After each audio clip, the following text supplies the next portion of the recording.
Todo el mundo ama a Memo Ochoa, sus grandes atajadas, sus participaciones en momentos importantes y sobre todo ser referente ganador de la selección mexicana. O al menos eso dicen sus fans incondicionales. Por otra parte, si le preguntamos a sus detractores, bueno, no puedo poner exactamente lo que dicen porque me tumbarían el video.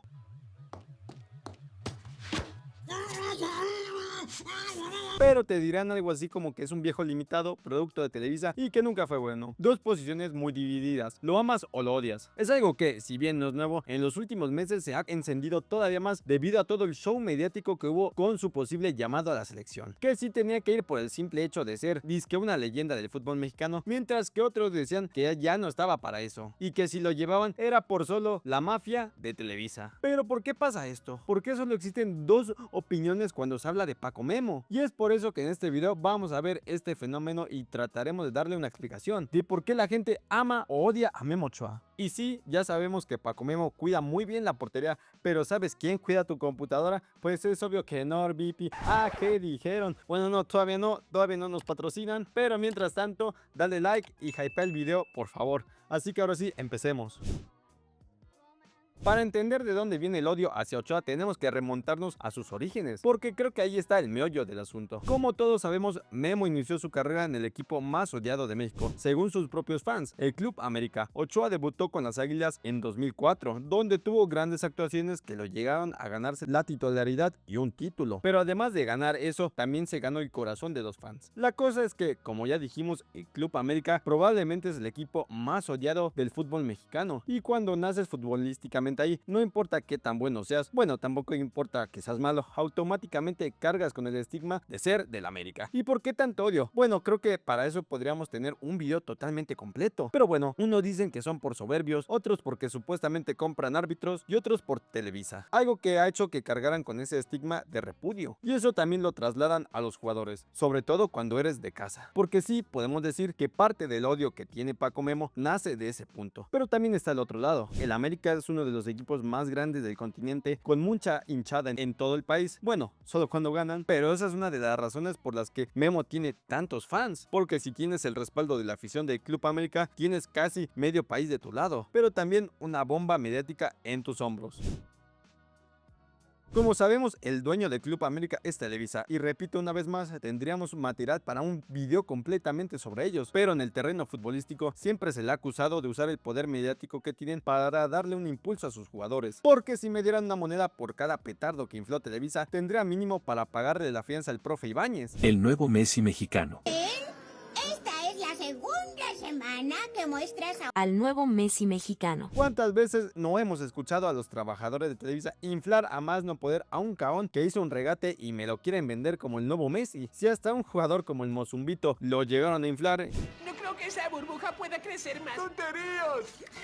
Pero el problema es que por ese descarado marketing la percepción termina embarrando también a otros jugadores, y Ochoa ha cargado con ese estigma durante toda su carrera, el ser un vendido producto de Televisa, el favoritismo de los medios, el portero al que siempre le dan los reflectores de más y que siempre tiene comerciales asegurados. Por otro lado, también hubo mucha gente que logró simpatizar con él y agarrarle cariño, porque sí, siendo honestos, el cabrón tampoco es feo y pues tiene carisma, y más si lo comparamos con otros futbolistas, pues es obvio que eso le ayudó a moverse muy bien en las cámaras. Uno de los puntos que usa la gente que defiende a Paco Memo es el hecho de que para ellos representa esfuerzo, perseverancia y constancia. Recordemos que él, a diferencia de muchos otros futbolistas mexicanos, sí dio el salto al viejo continente. Es agradable ver que alguien sí se esfuerza mientras que los demás solo hacen lo mínimo posible. Y aunque llegar a esas instancias fue un proceso bastante complicado, jugar en ligas como la francesa o la española no la hace cualquiera. Pero Ochoa no solo llegó, también tuvo temporadas destacadas con sus clubes, actuaciones que hicieron que se ganara el cariño de parte de la afición, se mantuvo competitivo y dejó montos muy importantes para el equipo. Y ahí es donde sus defensores tienen un punto muy fuerte. La cosa es que para los detractores esos mismos puntos son los que lo demeritan. Ochoa jamás jugó en un club de alto calibre. Equipos como la Ajaccio, Málaga, Granada fueron los que le tocaron a Memo. Casi siempre estaban de media tabla para abajo, y en comparación con los demás equipos es obvio que pues ellos jugaban pues a no perder, y eso es algo que Ochoa aprendió a las malas, porque cada semana su portería era más penetrada que la poca dignidad que le queda al güey de los expulsados. Y manches, ¿cómo te va a papear Andrés Vaca? A eso le sumamos los descensos, por lo que para muchos, en vez de causar inspiración, lo usan de carrilla para decir que solo fue a Europa a ser humillado.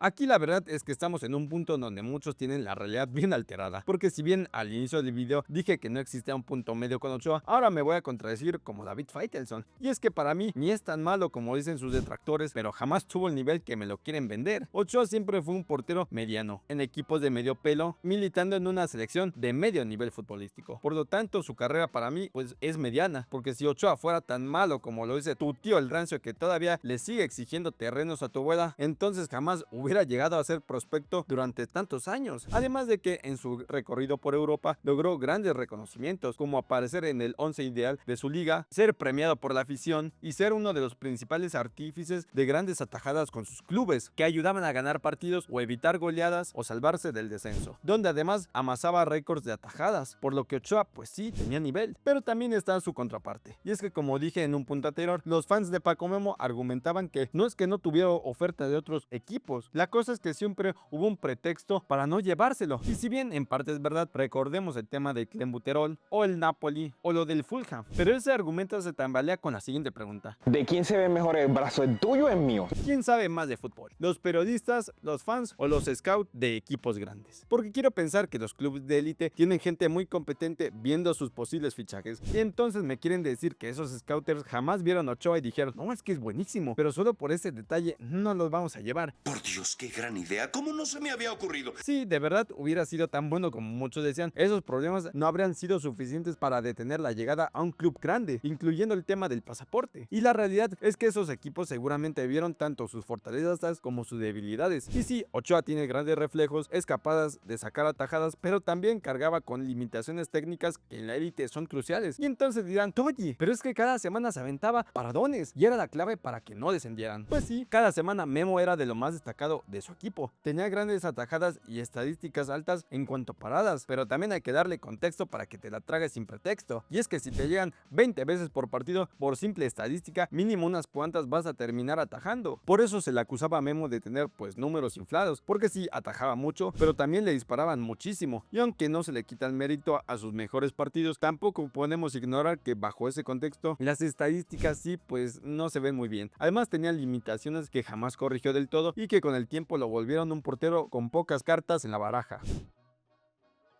Creo que aquí está la cúspide de por qué a día de hoy todavía hay gente que ama a Paco Memo. Y es que en mundiales Ochoa siempre ha brillado y creo que su momento más recordado es este. Nunca había visto un país tan unido como ese día logró Ochoa. La fila para dejarlo seco era de varios kilómetros. Hizo que sus haters se hicieran los ciegos como los youtubers de críticas cuando un amigo suyo resulta ser amante del caldo de pollo. A eso le subamos la tajada del penal a Lewandowski. Ochoa apareció en momentos importantes siempre en justas mundialistas, guardando un colectivo nacional que de buena manera lo apoyaba, y sobre todo también en el extranjero, donde siempre se le recordó esa gran hazaña.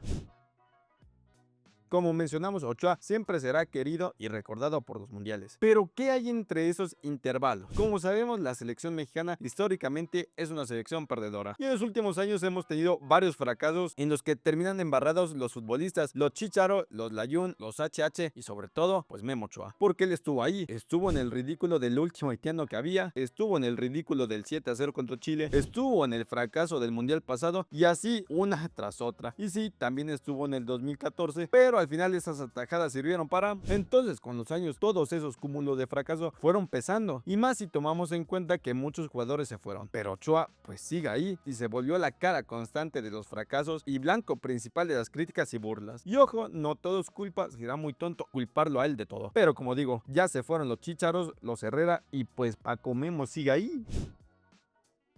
Como sabemos, uno de los objetivos de la carrera de Memo es jugar su sexto mundial, algo insólito ya que son contados con la mano los hombres que lo han podido hacer, y desde que empezó el proceso es algo que él mismo anduvo diciendo y diciendo. La cosa es que para mucha gente lo decía pues de broma, pero pasaron los meses, los años y poco a poco Memo seguía insistiendo. No, sigo firme, David. No, porque voy a cambiar. Oigan, el pobre tonto no bromea. Se formaron dos bandos, quienes apoyaban su decisión argumentando que Memo era una institución y merecía ir al mundial sin importar su nivel, y los contrarios, los que ya no lo querían ver ni en pintura, diciendo que su nivel pues ya no le daba. Y pues viendo lo que hacía en ese tiempo, pues no los puedo culpar. Pero aquí creo que lo que más molesta es la terquedad del mismo Ochoa, porque más que un deseo, para muchos parece un capricho egoísta, no un mérito propio, ya que como dije, el nivel que trae pues no es el mejor. Mientras tanto, otros decían que era necesario convocarlo por su aporte a los jóvenes, por su experiencia y por todo lo que puede ayudar dentro del vestidor. Y eso terminó pues polarizando todavía más la conversación. Cada que salía una noticia sobre él, eran dos bandos peleándose en los comentarios. Y bueno, los medios pues tampoco ayudan, porque para este punto Ochoa que vaya al mundial parece prácticamente un hecho, pero el odio que genera es cada vez más grande y parece que él no quiere darse cuenta. Como digo, hay gente que lo defiende, pero siendo honestos, ustedes con la mano no en el corazón, ¿ven a Ochoa todavía con mérito deportivo para ir al mundial? Como conclusión, puedo decir que la razón por la que aman a Ochoa es comprensible. Es un mexicano que luchó y que a pesar de las adversidades peleó por lograr sus éxitos. Un portero con ambición que terminó construyendo una carrera pues llamativa, con grandes momentos, no muchos títulos, pero sí con actuaciones destacadas. Pero esa misma ambición también lo llevó al odio colectivo, porque para muchos Ochoa no ha sabido hacerse a un lado cuando su ciclo pues está acabado. Y yo creo que Paco Memo lo sabe. Sabe que mucha gente le tira hate, pero como buen futbolista con un alto ego, prefiere vivir en una burbuja y aplicar la de todos son mecos menos yo. Y sí, también hay que decirlo, a veces ha recibido pues un odio injustificado, pero la verdad es que mucho del hate que carga sí tiene argumentos de diferentes apartados. Obviamente que cuando es con argumentos y no solo tirar por tirar. Su pasado al americanista, el impulso mediático de Televisa, sus limitaciones como portero, los fracasos de la selección y la terquedad de querer seguir apareciendo en un proceso que para muchos ya se siente agotado, ha hecho que la figura de Ochoa se embarre. Y es por eso que su imagen es tan divisiva, porque como digo, no fue un tronco, pero tampoco el portero de élite que muchos quisieran vender. Fue un portero pues a secas, con momentos enormes, obviamente tomando en cuenta que hablamos de un mexicano, pero también es una carrera llena de contradicciones. Y al final quizás ese sea el verdadero resumen de Ochoa, un arquero capaz de unir a todo México con sus atajadas, pero que también pues parece que puede dividir. Pero dime, ¿tú qué opinas? ¿De qué lado estás? ¿De los que aman a Memo Ochoa o de los que lo odian? Ponlo en los comentarios, amigo. Oye, pero antes de acabar te quiero decir que muchas gracias por verlo, pero sobre todo me ayudarías más si le das like, lo compartes y lo hypeas. Ya ves que aquí YouTube cada vez pone más cosas. ¿Qué será lo siguiente? No sé. Pero sí, ya será todo, así que nos vemos en la próxima. Te hablo Toyo Fútbol, ahí nos solemos.